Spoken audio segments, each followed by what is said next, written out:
bagaimana cara kita uang yang baru beredar sampai di titik pemusnahan itu lama. Nah, karena itu perwujudan cinta kita kan. Jangan sampai baru keluar besoknya udah dimusnahkan. Nah, disitulah tercermin bagaimana masyarakat di Indonesia ini, Provinsi Bali ya khususnya menyayangi.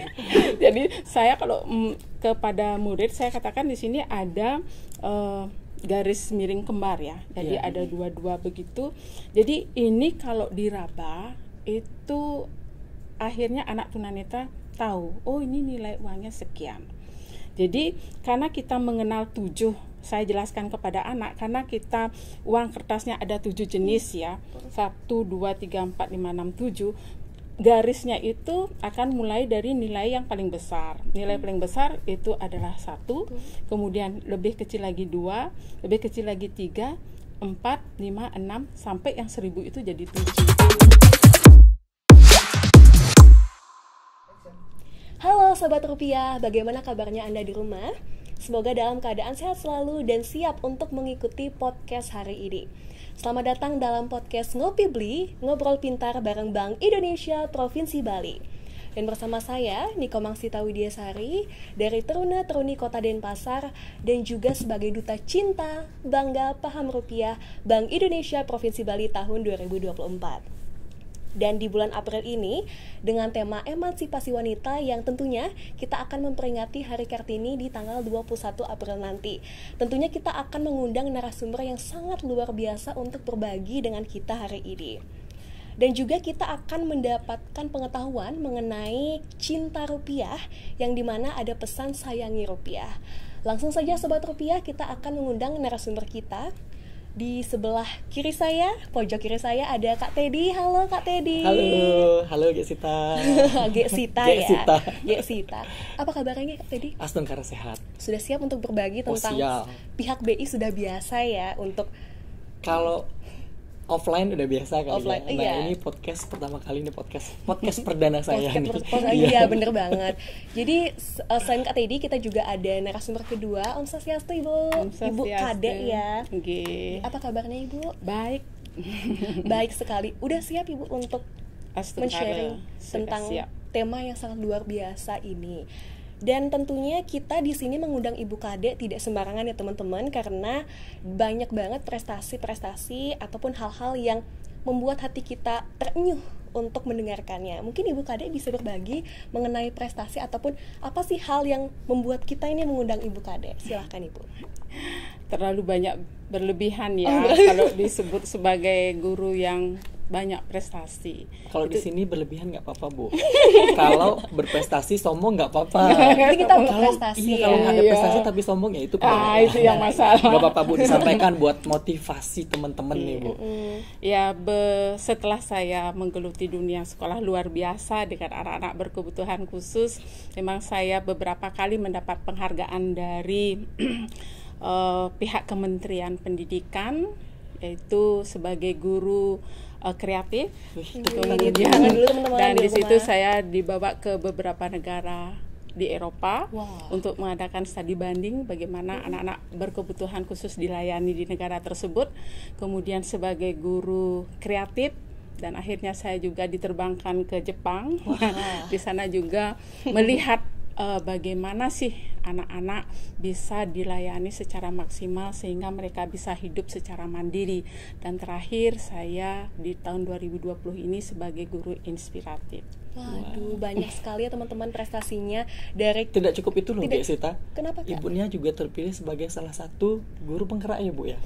Kebetulan saya adalah pengajar praktek guru penggerak. Nah itu BI juga memberikan apresiasi. Sehingga kemarin kita ini ya Bu ya, ada collaboration journey ya mengenal cinta bangga paham rupiah ke Jakarta. Dan kita sempat ke Peruri ya. Peruri betul. Itu hal yang luar biasa bagi saya. Banyak sekali teman-teman ke luar negeri ya Kak Teddy. Asia, Eropa. Waduh, saya jadi kepengen nih. Bener, memotivasi banget ibunya. Dan tahan dulu Ibu, pasti banyak banget cerita-cerita yang akan kita sharing ke teman-teman Sobat Rupiah. Kita akan lanjut ke Kak Teddy untuk menjelaskan nih awal mula tentang sayangi rupiah, pesan dari cinta rupiah. Cinta rupiah pesannya adalah sayangi rupiah ya teman-teman. Silakan Kak Teddy. Terima kasih Gesita. Ibu saya mulai terhanyut Bu, memotivasi. Siapa tahu dengan saya memberikan pesan tentang cinta rupiah, sayangi rupiah, saya bisa keliling negara seperti Bu. Asia saya cuma Indonesia nih. Nanti coba bisa ke Jepang, Eropa, Amerika bahkan Bu ya. Astagfirullah. Jadi teman-teman atau sobat rupiah ya, Gek Sita kita sebutnya sobat rupiah. Dulu memang kita punya slogan 3D dan 5J. Itu dilihat, diraba, diterawang. Mungkin dari Bu Kadek sendiri juga sudah mengenal itu lebih dulu ya Bu, daripada saya yang baru seperti pitik gitu kan di Bank Indonesia. Jadi di 2021 kita reframing kembali dengan 3D dan 5J itu kita kemas menjadi cinta, bangga, dan paham rupiah. Nah khusus di segmen kali ini kita akan membahasnya di bagian atau cinta rupiah, dengan pesannya betul yang dibilang Gek Sita tadi, pesannya adalah sayangi rupiah, karena itu merupakan perwujudan masyarakat dalam mengenali atau merawat, itu merupakan perwujudan menyayangi rupiah kita. Nah itu kemudian kalau kita ingin lebih mengenal, lebih menyayangi rupiah, kita harus tahu story of money, perjalanan rupiah itu sendiri. Bagaimana di Bank Indonesia itu sendiri yang kami di unit implementasi PUR merencanakan kebutuhan masyarakat, kebutuhan rupiah masyarakat itu jauh 3 tahun berikutnya kita sudah rencanakan dari sekarang. Nah, tahapan awalnya adalah merencanakan kebutuhan uang itu sendiri. Kalau kita sudah mendapatkan angka rencana yang akan dicetak, itu kita akan mulai melakukan pemesanan bahan berhubungan dengan Peruri untuk melakukan percetakan. Setelah melakukan percetakan, kita akan melakukan distribusi uang itu sendiri, gitu. Nah, setelah kita distribusikan, mungkin setelah uang itu didistribusikan, ada tahun emisi yang sudah terlalu lama, yang kondisinya lusuh, kita lakukan penarikan dan pencabutan. Sampai di tahap akhir itu kita lakukan pemusnahan. Itu story of money dulu ya. Nah, bagaimana cara kita uang yang baru beredar sampai di titik pemusnahan itu lama. Karena itu perwujudan cinta kita kan. Jangan sampai baru keluar besoknya udah dimusnahkan. Nah disitulah tercermin bagaimana masyarakat di Indonesia ini, Provinsi Bali ya khususnya, menyayangi rupiah. Karena semakin sayang dengan rupiah itu semakin lama di tangan kita. Betul ya Bu ya. Semakin lama di tangan kita, jadi pengeluaran negara juga akan semakin sedikit. Gitu kan pencetakan rupiah. Nah kalau kita punya slogan tak kenal maka tak sayang, itu udah lumrah sekali ya slogan. Tapi sengaja kita gunakan itu agar masyarakat lebih mudah lagi. Tak kenal maka tak sayang. Jadi kita harus kenali rupanya, kenali rupanya, kenali juga isinya. Rupanya itu ada apa aja sih gitu. Karena di bagian undang-undang kita tuh udah mengatur kalau karakteristik rupiah itu di Undang-Undang Nomor 7 tahun 2011. Jadi ada gambar bagian utama, ada nominalnya. Itu rupa rupiah kita, itu bagian depan dan bagian belakang itu memang udah memiliki rupanya tersendiri, udah disusun di undang-undang kita. Itu harus dikenali. Nah isinya apa? Nah ini yang luar biasa yang belum pernah disadari terutama oleh Gen Z ya, kita sebutnya Gen Z kata dia. Kadang kalau saya melakukan edukasi offline, kita tanya, pernah nggak tahu ada gambar pemandangan alam di rupiah kita? Mereka bengong, masa sih sejam itu gitu kan Bu. Ternyata di rupiah kita itu selain ada gambar pahlawan utama, ada pemandangan alam, ada seni budaya, ada juga kain tradisional kita, itu semua ada di situ. Kita harus tahu. Ya? Betul. Nah, dari situ kenapa kita mengangkat itu, maksudnya mengangkat biar masyarakat kita kenal dengan isinya gitu kan. Karena kita melihat fenomena seperti ini. Kalau di Jepang, perlakuan mereka terhadap mata uang mereka ya, yen, itu sangat sayang sekali. Mereka jarang untuk melipat yen mereka. Ibu kan pernah ke Jepang ya, benar ya Bu ya? Iya. Tapi tetap kan Bu sayangnya lebih ke rupiah daripada ke yennya kan. Nah, setelah kita tanya ke masyarakat mereka di Jepang, mungkin saya nggak pernah ke Jepang jadi nggak pernah nanya. Ada gini ya langsung nggak ya? Kalau saya bilang saya pernah ke Jepang kan kira sombong lagi di sini kan. Kita nanyakan gini, kenapa sih kalian memperlakukan rupiah? Bahkan saya belanja pun kalau di Jepang, ketahuan dong saya pernah ke Jepang. Bahkan pada saat kita belanja kita diserahkan tempat ya Bu ya, tempat untuk meletakkan gitu, meletakkan uang yennya mereka. Saya menanyakan ya, karena salah satu alasannya adalah di sana ada gambar kaisar mereka yang harus mereka hormati. Ada di satu hari mereka punya acara khusus untuk menghormati kaisar mereka. Sebenarnya itu tidak jauh beda dengan rupiah kita. tadi kita sampaikan rupiah kita punya pahlawan. Benar banget. Nah, tujuannya adalah kan kita sempat bilang bangsa yang besar adalah bangsa yang menghargai menghargai jasa pahlawan. Nah, di rupiah kita sudah ada pahlawan kita dari Sabang sampai Merauke. Harapan kita, bukan harapan ya, tujuan kita sebenarnya adalah biar masyarakat menghargai jasa pahlawannya, menghargai rupiahnya sebagai satu-satunya alat pembayaran yang sah di negara kesatuan Republik Indonesia. Nah, seperti itu. Kemudian end state atau tujuan akhirnya sebenarnya adalah pada saat kita bisa merawat rupiah itu sendiri, seperti yang tadi kita bilang adalah siklus peredaran rupiah semakin lama. Dan mengenali keaslian rupiah itu akan semakin mudah kalau kondisinya tetap dijaga oleh sobat rupiah sendiri. Itu. Kemudian boleh kita bilang pada saat uang itu masih bagus. Ini ibu Kadek kebetulan salah satu guru di sekolah luar biasa. Mungkin nanti akan bercerita lebih banyak bagaimana kondisi uang apabila dipegang oleh teman-teman disabilitas. Nah, bukan hanya teman-teman disabilitas, sebenarnya teman-teman sobat rupiah sendiri pun akan lebih susah mengenali keaslian uang rupiah apabila uang rupiah itu rusak. Nah, maka dari itu kita gaungkan gerakan Cinta Rupiah sebagai perwujudan sayangi rupiah agar kondisi rupiah yang beredar itu semakin baik. Iya, betul banget. Teman-teman, terima kasih banyak Kak Teddy. Jadi pesannya di sini bahwa kita sebagai masyarakat Indonesia, berbangsa yang satu, bangsa yang besar, kita jangan deh melipat rupiah agar rupiahnya tetap kencang dan kita bisa lebih mudah untuk mengenali rupiahnya. Dan selanjutnya kita akan masuk ke narasumber kita selanjutnya dari Ibu Kadek. Sudah siap sekali ya di sini. Jadi dari pengalaman Ibu tadi prestasi yang luar biasa. Jadi mungkin Ibu bisa sharing tentang awal mula Ibu bisa mengenalkan rupiah ke anak-anak disabilitas yang memiliki keistimewaan khusus, Ibu.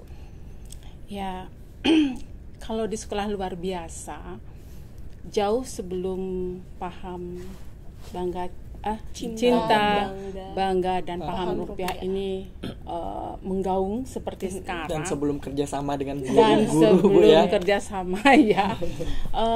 Sebenarnya secara implisit itu sudah ada di dalam kurikulumnya kita. Sehingga saya sebagai seorang guru di sini kebetulan saya mengajar anak-anak tunanetra, kemudian anak autis, anak tunagrahita yang ada Down syndrome-nya, yang ada CP-nya juga ada.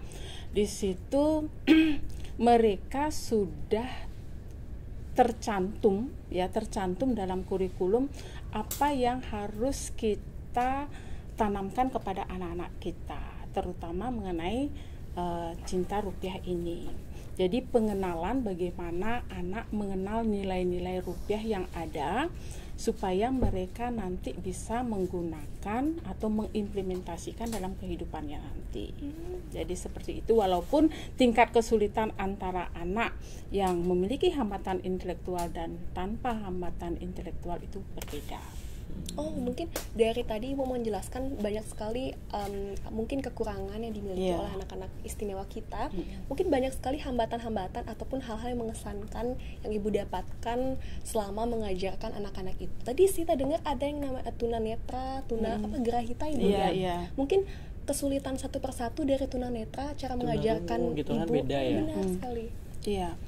Nah, kalau anak tunanetra terutama ini mungkin masyarakat tidak begitu ngeh tidak begitu ngeh dengan ini uang ini siapa aja sih yang akan menikmati atau katakanlah yang memanfaatkan.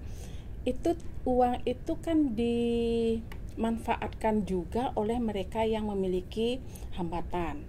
Salah satunya anak-anak disabilitas ini, terutama anak tunanetra.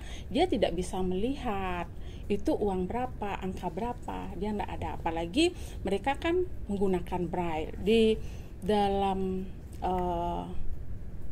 di uang kertas itu nggak ada kan, tidak menggunakan braille.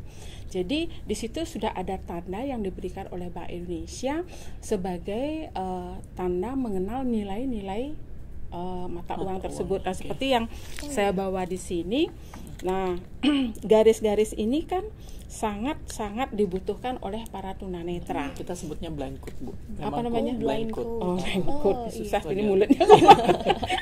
Jadi saya kalau kepada murid saya katakan di sini ada garis miring kembar ya. Jadi ada dua-dua begitu. Jadi ini kalau diraba itu akhirnya anak tunanetra tahu, oh ini nilai uangnya sekian. Jadi karena kita mengenal 7, saya jelaskan kepada anak, karena kita uang kertasnya ada 7 jenis ya, 1, 2, 3, 4, 5, 6, 7. Garisnya itu akan mulai dari nilai yang paling besar. Nilai paling besar itu adalah 1, kemudian lebih kecil lagi 2, lebih kecil lagi 3, 4, 5, 6, sampai yang 1000 itu jadi 7. Jadi itu cara sederhana saya mengajarkan kepada mereka. Jadi mereka nggak akan ditipu oleh orang. Ini uang berapa? Jadi karena sudah ada. Sayangnya itu tidak berimbang dengan perlakuan kita terhadap uang ini untuk mereka yang memiliki kekurangan penglihatan. Jadi uangnya dilecek, dilipat atau lusuh sedikit aja, ini tidak akan teraba. Akan teraba. Jadi anak-anak akan menjadi bingung, ini uang berapa gitu, karena dia tidak bisa meraba. Jadi seperti itu. Jadi kalau mengajarkan kepada anak tunanetra, sepanjang ini masih bagus, jadi tidak ada kesulitan. Nah, berbeda ketika saya harus mengajarkan, mengenalkan ini kepada anak tunarungu, tidak masalah karena dia sudah bisa melihat. Yang masalah adalah tunagrahita, autis, Down syndrome, anak-anak CP yang memiliki hambatan intelektual. Jadi karena saya kebetulan mengajar di SMA, jadi banyak anak saya yang memang yang memiliki hambatan intelektual tidak mengenal angka, tidak mengenal huruf. Nah, bagaimana mengenalkan ini kepada mereka? Jadi saya memperkenalkan dengan langsung memberikan benda nyatanya. Nah, tapi benda nyatanya pun ini hanya sebatas sekilas. Yang lebih banyak saya gunakan adalah uang mainan. Kenapa? Karena kalau saya berikan ini, anak autis yang suka merobek nanti ini bisa jadi 10, jadi 15 uang saya. Hilang ya, jadi pesan menjajahi rupiahnya hilang. Iya, pesan ya, karena mereka akhirnya merusak kan gitu. Nah, jadi cara saya mengajarkan kepada mereka itu adalah satu nilai uang ini harus saya ajarkan berulang kali. Dan yang pertama, saya pasti mengatakan kalau uang ini tidak boleh dilipat, tidak boleh dirusak, pokoknya simpan dengan baik dan rapi. Dan kalau mereka menabung, biasanya itu diselipkan di buku tabungan dengan uang yang sudah kenceng ya. Jadi kebiasaan untuk merawat uang ini supaya rapi, bersih, kencang, itu saya melalui pembiasaan ketika dia menabung. Jadi saat menabung, kita akan tanya, ini uang berapa? Dia akan mengatakan tidak mengenal angka tetapi dari gambar. Jadi di dalam kurikulum pun itu ketika saya mengajarkan IPS kena juga, karena ini adalah gambar-gambar para pahlawan. Jadi seperti itu. Jadi untuk mengenalkan kepada mereka supaya dia tidak merusak dan tidak membuat lusuh uang ini, saya sebagai gurunya harus memberikan contoh dulu. Dan uang yang saya bawa itu tidak pernah saya lipat. Saya memiliki dompet panjang dan uang ini saya taruh di dalamnya. Dan ketika diimplementasikan kepada mereka, mereka pun menabung ke saya, yang menyerahkan uang ini dalam keadaan yang tidak lusuh. Masih utuh. Ya, masih utuh rapi gitu. Mungkin tadi saya tertarik dengan tunagrahitanya, Ibu. Mungkin ada hambatan lain mungkin Ibu susahnya ataupun kesulitan dalam mengajar anak-anak. Kalau yang tunagrahita kan itu ada bermacam lagi ya. Mungkin dia hanya lambat belajar gitu ya. Tapi yang paling sulit di sini adalah kepada mereka anak autis. Kalau anak autis kan biasanya dia suka gambar. Jadi dia suka gambar. Kalau dia suka dengan uang itu, dia otomatis akan menyayangi dan dia tidak akan membuat menjadi lusuh dan dia akan simpan dengan baik. Tetapi ada sebagian anak autis yang tidak paham itu, yang harus saya edukasi terus. Itu kadang membuat uang ini menjadi serpihan-serpihan kecil, justru merusak. Nah, bagaimana caranya saya sebagai seorang guru anak berkebutuhan khusus agar kebiasaan anak-anak yang suka merobek kertas, bayangan mereka ada kertas, mungkin bukan uang, sehingga ketika dia bertemu dengan benda yang seperti ini, dia simpan dengan baik dan tanpa mau merobeknya. Jadi PR banget ya Bu. Iya, jadi itu tidak bisa diajarkan sekali dua kali berhasil. Makanya ketika saya mengedukasi mereka, itu saya pakai uang mainan. Mohon maaf ya, saya tidak pakai uang yang sebenarnya nanti uangnya bisa robek semua. Mungkin dari banyaknya hal-hal yang Ibu sharing tadi, mungkin ada beberapa metode-metode khusus yang mungkin bisa di-share ke Sobat Rupiah agar bisa lebih tahu metode khusus apa yang Ibu gunakan untuk mengenalkan rupiah ini kepada anak-anak disabilitas. Iya. Jadi ketika kita berhadapan dengan anak berkebutuhan khusus, memang kita harus memiliki banyak ide ya, banyak ide. Katakanlah ketika dia membawa uang, dia nggak tahu nilainya, tetapi ketika dia ini uang, saya mau beli itu permen. Jadi kalaupun dia uang ini adalah 100.000, dia bawa permen, ambil permen satu, kemudian dia tidak akan ingat kembali susuknya itu berapa. Dia tidak akan menagihnya. Nah, oleh sebab itu saya ingin juga mengedukasi mereka bagaimana memanfaatkan uang tersebut dengan berbagai macam metode atau strategi pembelajaran dalam kelas. Salah satunya yaitu dengan menggunakan metode drill.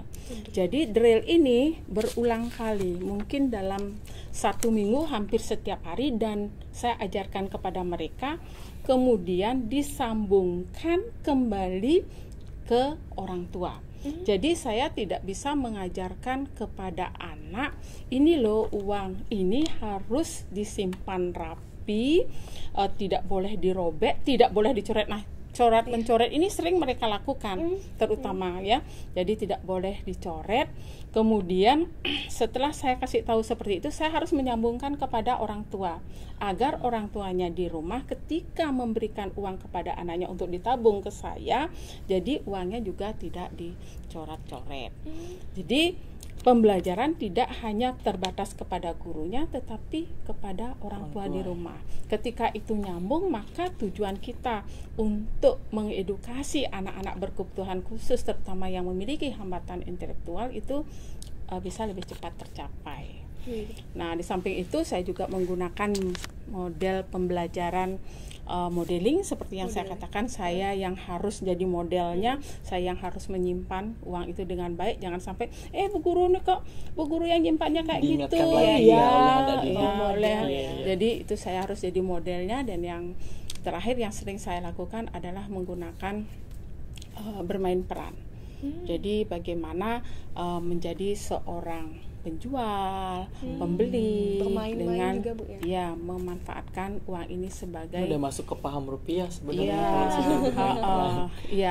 Dan bermain perannya itu kita tidak belum ke nilai, tetapi tetap itu bagaimana dia menyimpan di kotak, di tempat khusus ya, itu, kan kita jualan nih, kan ada kotak uangnya uang, ya bagaimana mereka menyimpannya, bagaimana mereka mengembalikan, kemudian bagaimana setelah dapat kembalian mereka simpan di dompet mereka, itu yang diutamakan. Wah, cocok. Jadi bukan ke nilainya dulu.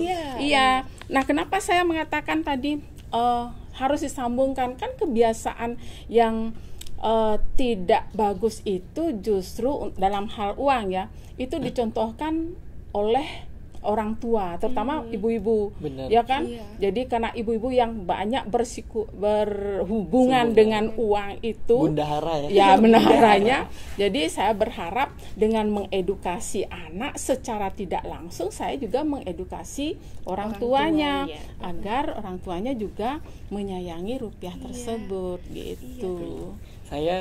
Saya pribadi nih Bu, mewakili unit implementasi PUR Kantor Perwakilan Bank Indonesia Provinsi Bali, menyampaikan apresiasi Bu yang sebesar-besarnya, karena satu contohnya role model dari caranya Ibu mengedukasi gitu kan, yang tidak pernah berhenti gitu. Padahal ini sebenarnya adalah tugas dari Unitpur sendiri, melakukan edukasi yang saya rasa sangat sulit mengedukasi masyarakat yang mohon maaf ya, yang seperti kita ini kan kita sebutnya normal, itu aja sangat sulit kita mengedukasi itu, menggugah kesadaran mereka untuk menyayangi rupiah kan.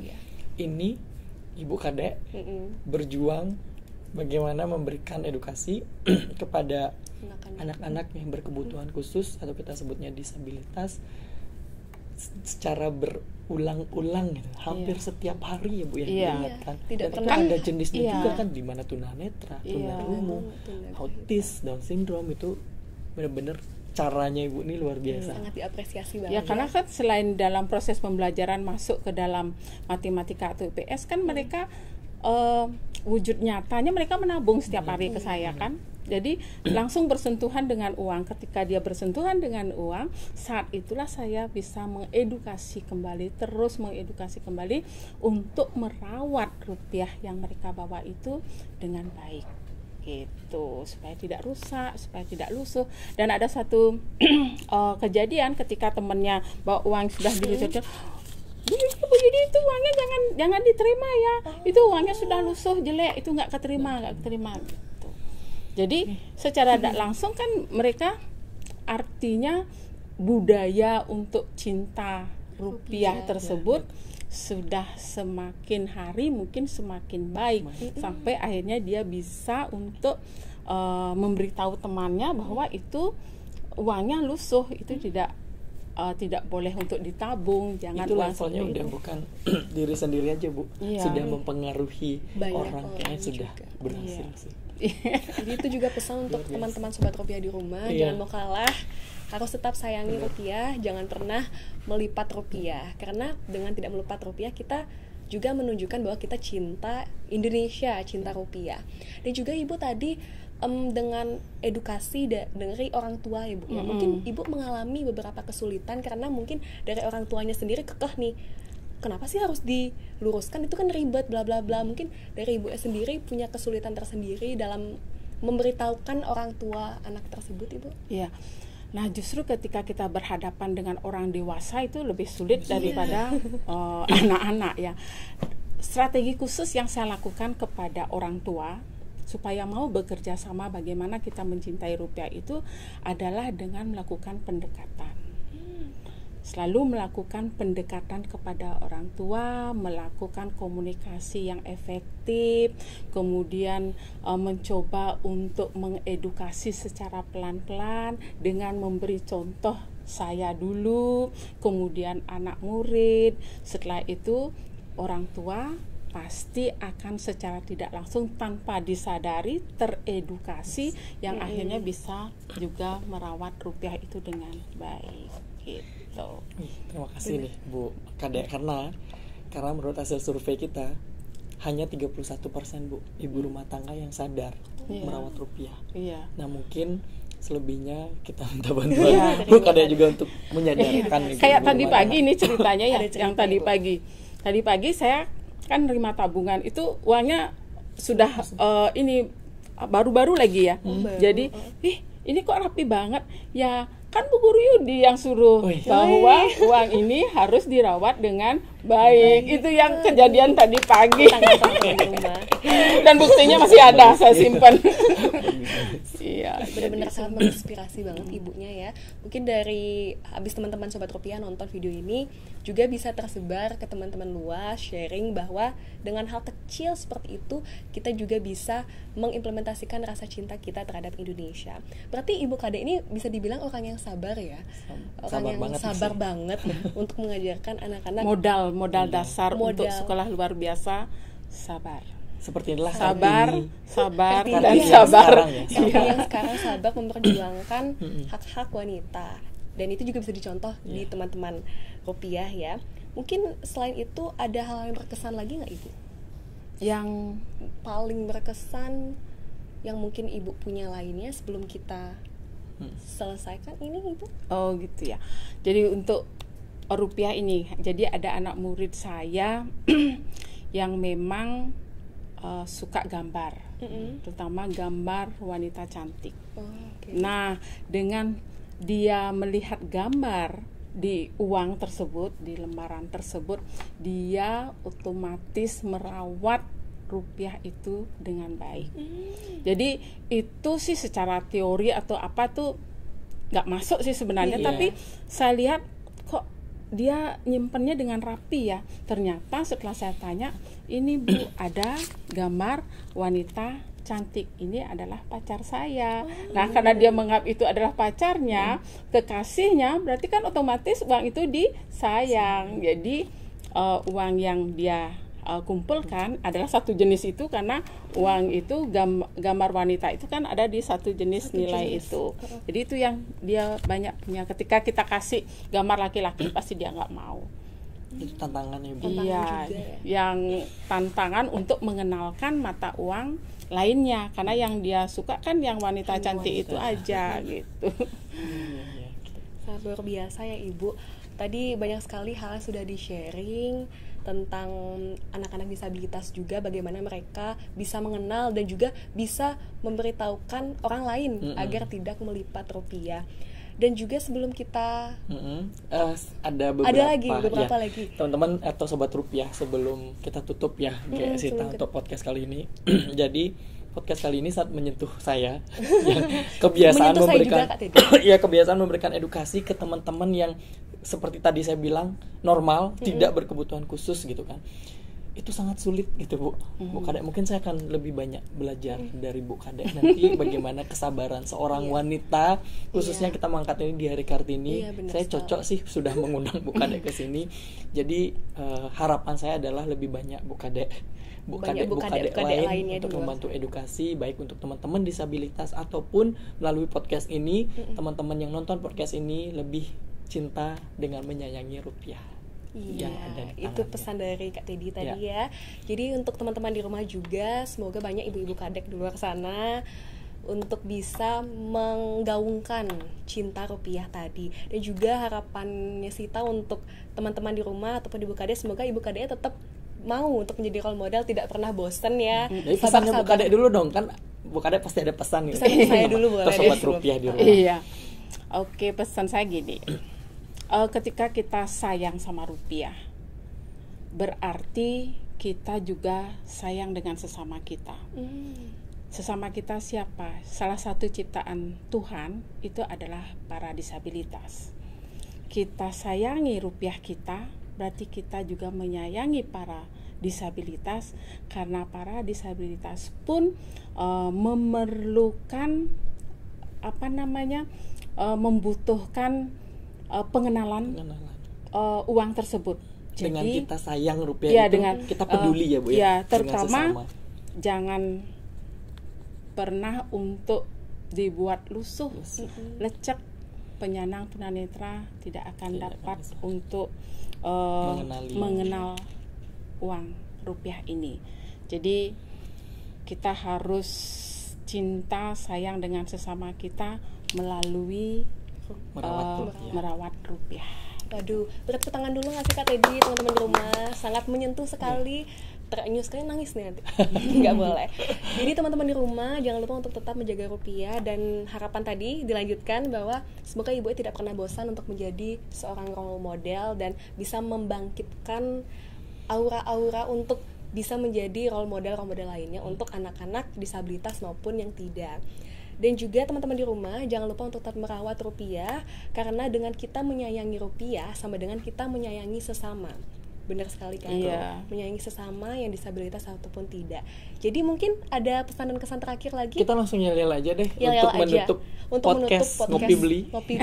Yel-yel kita adalah cinta, bangga, paham rupiah. Ibunya mungkin sobat rupiah di rumah boleh. Kita dipimpin Bu Yudi aja kali ya. Oh, dipimpin Bu Yudi. Lah. Yang muda yang mimpin. Mungkin sobat rupiah di rumah bisa ikutan bareng. Saat kita bilang Ngopi Beli, kita sama-sama bilang cinta, bangga, paham rupiah. Oke. 1, 2, 3. Ngopi Bli, cinta, bangga, paham, rupiah. Terima kasih Sobat Rupiah. Sobat Rupiah, terima kasih banyak Sobat Rupiah yang sudah menonton podcast kali ini. Banyak sekali insight-insight yang sudah kita dapatkan pada podcast kali ini. Semoga sedikit tidaknya teman-teman Sobat Rupiah di rumah bisa memetik hal-hal positif dari podcast kali ini. Dan saya, Sita Widyasari, pamit undur diri.